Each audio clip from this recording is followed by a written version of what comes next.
Ô menina, tu tem namorado, menina? Não, tô cheio de fresco. E menina? Tenho não. Chega mais pra perto de eu, chego. Só chega mais um bocadinho. Já chegou. Tá bom, tá bom.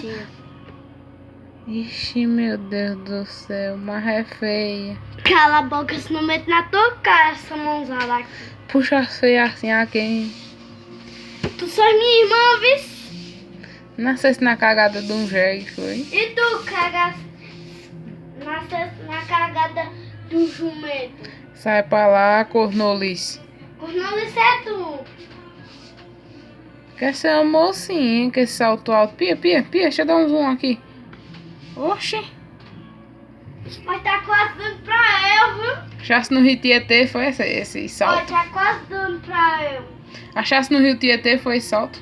Não. Tá quase dando pra eu, olha. Ah, pobre. Pobre é tu. Pobre é tu. É verdade que queres arrumar um marido? Não. Eu vi você dizendo, eu quero arrumar um marido. Não. Não foi eu, foi que eu tava olhando um vídeo que a menina tava dizendo assim. Filha, pra onde é que você vai? Eu vou ali. Vou arrumar um marido.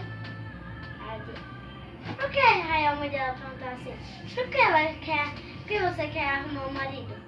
Ah, ué, porque eu quero arrumar um marido. Ela disse, Foi mesmo, foi? foi. É verdade que você tem um namorado. E o nome dele é Boca de Sacola. Boca de sacola é tu. Boca de Sacola, já sei como é o nome do namorado dela. O marido.